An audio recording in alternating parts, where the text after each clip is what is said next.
3 of them. And in one case, they're sending massive amounts of fentanyl, killing hundreds of thousands of people a year with the fentanyl.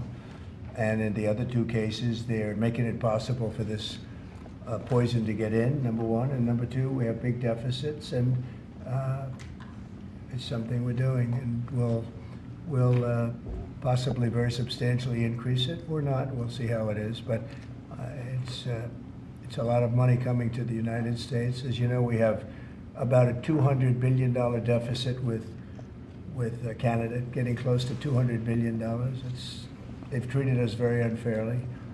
And I say, why should we be subsidizing Canada? It's wonderful. I have so many friends in Canada. It's a great place. Is there a concession you're looking for, sir? No, we're not looking for a concession. And we'll just see what happens.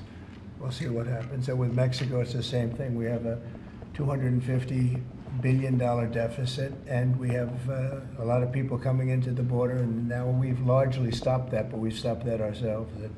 I think they've done a fantastic job. You've seen the numbers, they've dropped to almost 0.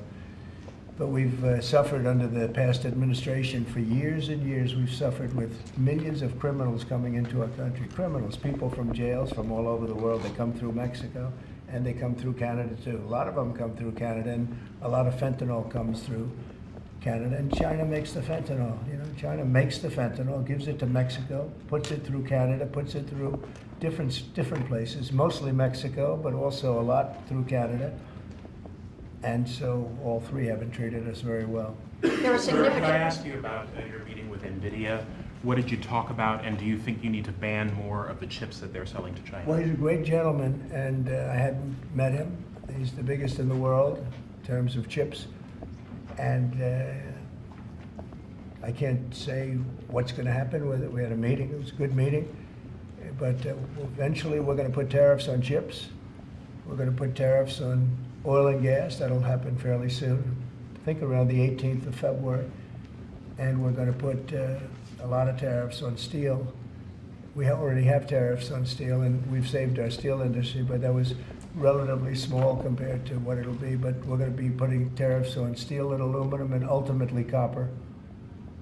Copper will take a little bit longer, and that'll happen pretty quickly. It'll mean it'll be a great boost for our steel industry. It'll make our steel industry very strong. If I didn't put the tariffs on years ago on steel, which actually Biden left because there was so much money that they couldn't do anything about it, I think we would have lost. We wouldn't have one steel mill in this country if I didn't do that. We saved the steel industry. So it was an honor to do it, and I think the people that love me most in the whole world are people that make steel. But we're going to be putting sometime this month, next month, we're going to be putting tariffs on steel and aluminum. And we'll give you an announcement as to what the exact date is.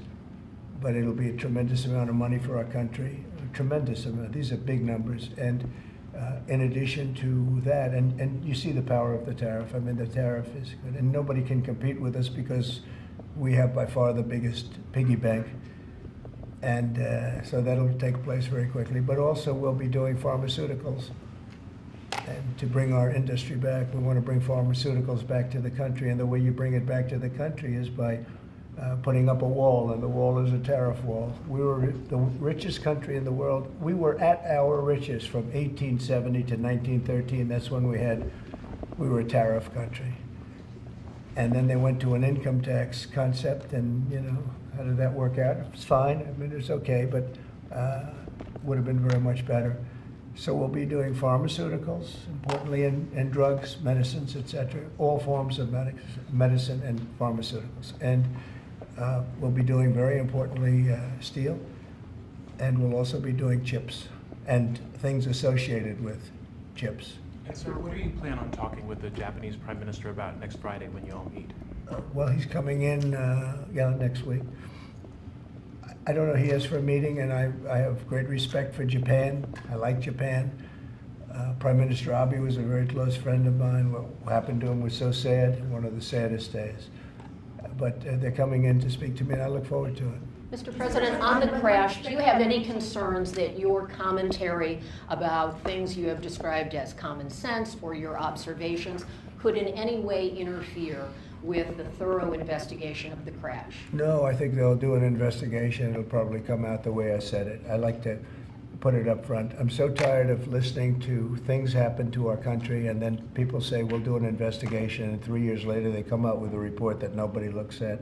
Especially, not in all cases can you do that, but in this case, you know, you had a helicopter that was, the Black Hawk was too high. It was above the 200 limit by double. Shouldn't have been there. And there were some other mistakes made too, and I pointed them out also, and I was right on all of it, but they'll still do an investigation just to check it out, but I think As that's what they're Commander-in-Chief, are you at all concerned about opining about the Army and the conduct of that aircraft when you are Commander-in-Chief and these are the people who report to you, No. and there's an investigation ongoing? This was all caused by bad rules, regulations, and other things by Biden, the What Biden tells you that, sir? administration. And when you look at the way they ran things, in fact, if you look, we hired, one of the first things I told them to do, I said, get talented people in those beautiful towers overlooking runways. You better get them in there fast because we don't have people there that are qualified. And you knew that because planes were landing very, very late. They were circling all over the place. We had people that didn't know what the hell they were doing. And sir, there are if you planes look- in the air excuse me. everywhere, and there are Yeah, other air excuse traffic, me. pardon me, Excuse sir. They, we have to have the best people, the smartest people, the sharpest people as control tower experts. And that's what they have to be. They have to be experts, and they have to be very smart. And we didn't have our best. And if you read the quote that I read yesterday at the news conference, it talked about people that were psychologically injured were okay, and people that had lots of problems were okay. I'd read it again if you'd like me to, but I don't think I have to Does that waste give your you time. concern, though, sir, with planes in the air all around the country, people relying on that as safety? Are you suggesting there's an ongoing risk? No, I think there's very little risk, but I think that we have to make sure that this never happens again. Very, very little risk. And we're taking actions that this can't happen again. The helicopter, as you know, was out of its zone. Shouldn't have been out of its zone. It was at the same height as the airplane. Now, the airplane was coming down on its track. It was perfect. It was in perfect shape coming down, and something was in its way. You can't let that happen. And it won't be happening again. And this was all because of weak rules in the Biden administration. And we're just not going to let that kind of thing happen again. And again, I could wait and I could, you know, give a report in 2 years like they always do. And sometimes it's obvious. In this case, to me, it was very obvious. And I think I've been proven to be very correct. Yeah. Any- Mr. President, what do you expect from your meeting with Prime Minister Netanyahu next week? I expect a lot of good things. From all meetings, I expect good things. Marco Rubio, as you know, is going to make a tour of various countries in South America. He's going to be meeting in Panama, where Panama's treated us very badly. They gave him, rather foolishly, a thing called the Panama Canal, the most expensive project we ever built, if you look at today's numbers. Most expensive ever built. We lost 38,000 men. In that case, all men, just about all men. 38,000 to the mosquito, to malaria and various other problems that you get from jungles. It was a tremendously costly event. We built the Panama Canal 110 years ago. Think of it, the most expensive development we ever did. And really one of the wonders of the world, one of the great wonders of the world. And we didn't give it to China, we gave it to Panama. And Panama's been ripping down all the China language signs. They've been working like mad to try, but about 70% of the signs were up and they were written in Chinese, and that's not the deal. So we're going to take it back. They've already offered to do many things, but we think it's appropriate that we take it back. They've totally violated the agreement. We have an agreement. They violated the agreement, and Marco Rubio's going over there to talk to the gentleman that's in charge. On this do you still think it's a good idea for Jordan and Egypt to be taking in Palestinians when they reject the idea and the Palestinians who are living now in Egypt? Oh, I think Jordan will take people, yeah, people from Gaza. And I think Egypt will take them also. I mean, I heard somebody said they're not going to, but I think they will. I feel confident they will. Mr. President, will tomorrow's tariffs include oil? What? Will tomorrow's tariffs be inclusive of Canadian crude? I'm probably going to reduce the tariff a little bit on that. We think we're going to bring it down to 10% on the oil. So it's 25% on the Canada side. Mr. President, are these tariffs stacking on top of already existing tariffs, or Yes, this will be the total? on top of whatever may be existing. Mr. President, ask you a question about Venezuela. Rick Cornell was seen on state TV shaking hands with President Maduro. Is there any concern that that might lend legitimacy to the Maduro administration? No, we want to do something with Venezuela. I've been a very big opponent of Venezuela and Maduro. They've treated us not so good, but they've treated, more importantly, the Venezuelan people very badly. We have tremendous Venezuelan population. I got 92% of the vote, the Venezuelan vote. Now we want to see what we can do to get people back in their homeland safe and free and all. He's meeting with a lot of different people, but we are for the people of Venezuela. We're for the Venezuelan Americans. If you look at it, we have them all in Florida, right around the Doral area. That's really, they call it Little Venezuela, right? And they voted for me close to 100%. So we'll see what we can do to straighten out the situation in Venezuela. Venezuela has been very unfortunate. I was very surprised when I saw that Biden agreed to buy a lot of oil from Venezuela, because Venezuela was just about finished, the dictator. And when that happened, it brought him back to life. You know, Biden went out and they buy millions of barrels of oil. I say, what's that all about? So we're not going to let that stupid stuff happen. So we'll see what happens. We're not happy with Venezuela. We don't like the way they've treated the Venezuelans at all. Mr. President, there have been some warnings or messages that government websites will be shut down this evening to scrub them of DEI content. Can you confirm if that's What's accurate? been shut down? Government websites, will be shut down this evening to scrub them of DEI content. Can you confirm whether that's accurate and if there are any concerns? I don't know. about- It doesn't sound like a bad idea to me. DEI would have ruined our country, and now it's dead. I think DEI is dead. So if they want to scrub the websites, that's okay with me. But I can't tell you. I guess probably certain people handle it certain ways. But I'll tell you who's very happy about it: the military. The real leaders, the real generals in the military, they're very happy about it. Doug is very happy about it. He's got a big group of people that are going to be working for him, are really starting right now. He just got signed up, and they're very happy about it. He had a lot of DEI, everybody did, but he has not been a fan. It was really hurting our country badly. It's costing a lot of money too. Do you see the kind of money we're talking about? Hundreds of millions of dollars for nonsense. Now we have our country back now. Our country is back, and it's a nice thing to say. I've never seen such love. I've never had anything like it. I've never seen anything like it. People are coming up, sir, thank you for bringing our country back. We were losing our country, and I think we're stronger now than we've been in many, many decades. At the Any Department update on your call with Vladimir Putin? Well, we'll be speaking. We'll be speaking, and I think we'll perhaps do something that'll be significant. We want to end that war. That war would have never started if I was president, and we want to end that war. That war is a horrible war. Millions of young people are being killed, mostly on the lines now, mostly soldiers. But the cities have been largely destroyed, many of them. They're like demolition sites. But the soldiers are just shooting at each other. You know, it's a very flat land. I said this the last time, very, very flat land. The only place that a bullet stops is when it hits a person. And they're hitting a lot of people. They're hitting a lot of soldiers, but on both sides.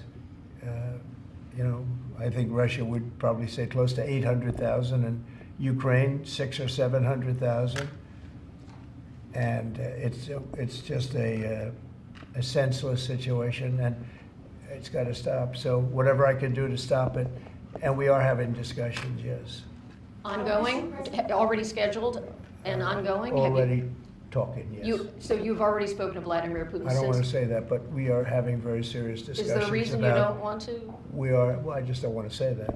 We're having very serious discussions about that war, trying to get it ended With Russia? with Russia, yeah. At the Department of Justice and the FBI, there are a number of high-level people who are being asked to resign or are being told they are going to be fired. Did you specifically request any actions at the Bureau or DOJ with respect to those employees? No, but we have some very bad people over there. It was weaponized at a level that nobody's ever seen before. They came after a lot of people, like me, but they came after a lot of people. No, I wasn't involved in it. I'll have to see what is exactly going on after this is finished. But if they fired some people over there, that's a good thing, because they were very bad. They were very corrupt people, very corrupt, and they hurt our country very badly with the weaponization. They used the Justice Department to go after their political opponent, which in itself is illegal. And obviously it didn't work. Are you going to impose tariff on the European Union? What does that mean? Are you going to impose tariff too on the European Union like you are going to do for Mexico and Canada? Well, you're asking me a question, because I'm sure you didn't hear, am I going to impose tariffs on the European Union? Do you want the truthful answer, or should I give you a political answer? Absolutely. Absolutely. The European Union has treated us so terribly. You promised Americans to try to reduce costs, and so many of the products that would be tariffed, when they come into the country, the outgoing country is not paying the tariff. The buyers in the United States pay that, and then that's passed on to consumers in most instances. Sometimes. How would you expect to have prices come down if you have such a broad plan for tariffs? And what do you say to the voters who want to see you reduce everyday costs? Well, let me just tell you that I got elected for a lot of reasons. Number one was the border. Number two was inflation, because I had almost no inflation. And yet I charged hundreds of billions of dollars of tariffs to countries. And think of it, I had almost no inflation and took in $600 billion of money from other countries. And tariffs don't cause inflation, they cause success. They cause big success. So we're going to have great success. There could be some temporary short-term disruption, and people will understand that. I had that when I negotiated some of the good deals for the farmers.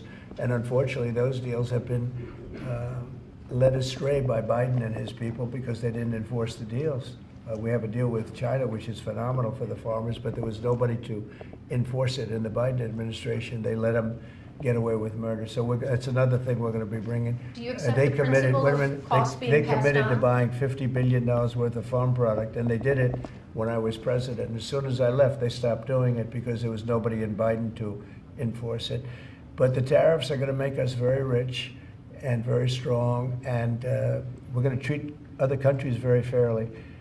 But if you think about it, other countries charge us tariffs. We don't charge them tariffs. And it's about time that that changes. Sir, are you concerned about the market reaction around tariffs? No, no. Tariffs, the word tariff is a very misunderstood word. You've heard me say, I say it kiddingly, but it's one of the most beautiful words in the dictionary. It really is. And we've been taken advantage of because others have charged us VATs. As an example, the European Union charges us 20% plus a VAT tax, called a VAT tax, very similar. And it costs us an absolute fortune. We are treated so badly. They don't take our cars. They don't take our farm products, essentially. They don't take almost anything. And we have a tremendous deficit with the European Union. So we'll be doing something very substantial with the European Union. We're going to bring the level up to where it should be. And if you think of the European Union, then you go to NATO, it's largely the same group of countries. Until I came along, I mean, we were paying almost 100% of NATO only to get bad trade deals. And now it's been evened out, but very unfair having to do, it was evened out pretty good. Actually, I did a good job. They paid $400. If you look at the Secretary General's report, and he was here recently, and he said that. He said one of the most amazing things I've ever seen is what President Trump was able to do with these countries of Europe, of which he was in charge of them, but he couldn't get them to pay. I went over, I said, you got to pay, and if you don't pay, we're not going to protect you. It's very simple. But very unfair is with Ukraine, because we're in for $300 billion plus, and they're in probably for $100 billion. There's a $200 billion difference. And They need it more than we do. You know, we have an ocean in between. They don't. And so they're going to have to step it up a little bit. With efforts to reduce the federal workforce, whether it's offering what we've called the buyout package or other efforts, do you have any concerns that there will be employees broadly across the federal government who might take that up? And they're a part of the many different ways that agencies protect the public, from food inspections to water safety to I know, the air but traffic everybody's controllers. replaceable, and we'll get very good people to replace them if it turns out to be more than we thought. It could be a lot, it could be a little, we don't know, but we'd love to have them leave. We're trying to remember this. We want them to go into the private sector. It's our dream to have everybody almost working in the private sector, not in the public sector. We have many people, very few people came to work. They were, you know, it started more or less with COVID, but actually even before COVID. But it started with the COVID, they didn't come back. And then Biden let them get away with murder, and they, you know, we had federal workforce like 4% coming into the office. And that just doesn't work. You know, people can say it does, but it doesn't work. You have to be unified in a group in the office. It's just, it was crazy. You don't know what they're doing. And then at some point we may ask them to certify that they didn't have two jobs, meaning were they really getting a check from us, the government, and then were they also working a second job and a third job, and you know, on government time. And many of them will say that they did, you know, which is not legal, but it's a problem. It's a problem. No, we want to get that out. We want to clean it out. You know, people have been trying to reduce federal government now for 40 years, 45 years, and they haven't been able to do it. And this is a way of doing it, I think, very nicely. It's sort of a buyout, too. I think we're treating people very good, but people don't come to the office. They won't have a job starting on that very special date, so we'll see how that works out. I mean, nobody knows how that's going to turn out. Everybody might show up to the office, and maybe a large number won't show up. But if they don't show up, we've accomplished a very serious goal. We're trying to reduce government. Does Mr. Musk or any of those associated with your DOGE effort, do they have any direct access through the government systems to how money is dispersed? No, nothing. No, they are. This has nothing to do also with the federal cutting, you know, with this federal cutting. This is very separate. This is if you don't show up, you don't get paid. But DOGE, I think great progress has been made. We're talking about cutting over $1 trillion of waste. We're talking about waste. We're not talking about we're going to love and cherish Social Security, Medicare, Medicaid. We're not going to do anything with that other than if we can find some abuse or waste, we'll do something, but the people won't be affected. It'll only be more effective and better. And our country, as our country gets richer, the people on Social Security, Medicare, Medicaid, those people are going to be more secure. If Biden had gotten elected, Social Security was going to fail because the country was failing. It was going to fail. The country was going to fail. And therefore, the Social Security, Medicare, Medicaid, and all of the other things that you may get would not be able to be paid. Our country's getting very strong, and you see it. I think more progress has been made in the last 2 or 3 weeks than has been made in the last 4 years. I think not only has more progress been made in the last 4 years, it's, I'll call it deprogress.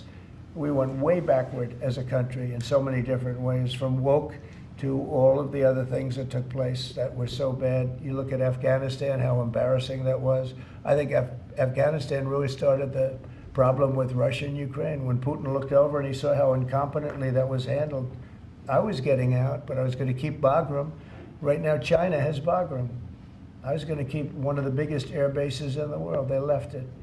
But I was, other than Bagram, I was going to get out. And I wasn't keeping Bagram for Afghanistan. I was keeping it for China because it's 1 hour away from where China makes its nuclear weapons. And we were keeping it. So we have a lot of great things happening in our country, and we appreciate that you're here. And I'm really thrilled about Doug, and I'm really thrilled about his friend, Chris Wright, who's a legend in the oil business, right? They keep telling me, Catherine, he's like a legend, and he's a legend too in a lot of businesses. And we have an amazing group of people working with us. There's a man behind me who became a tremendous success. He was not a wealthy man. He didn't start off a wealthy man, and he ended up a wealthy man. And you know, that's a great talent, and he's willing to sacrifice so much and to put it to work for our country. Watch the job he does on the interior. but in particular on really making our country very, very wealthy by utilizing it properly. And at the same time, environmentally, he does it he's very much an environmentalist. He's going to do it very carefully and very painstakingly good. But you just watch what happens. And working with the Department of Energy, where his compatriot, his friend, and also considered the most talented man in the oil business, is the head of the Department of Energy, and they work together. It's almost like a partnership. It really is a partnership. And watch what that does for our country. It'll be a fantastic thing to see. Thank you very much, everybody. Thank you, Fred. Thank you, Fred. Tulsi Wrap it up. Thank you. Thanks, guys, for having us. Thank you, Fred. Let's go. Let's move it now. Thank you. We're going.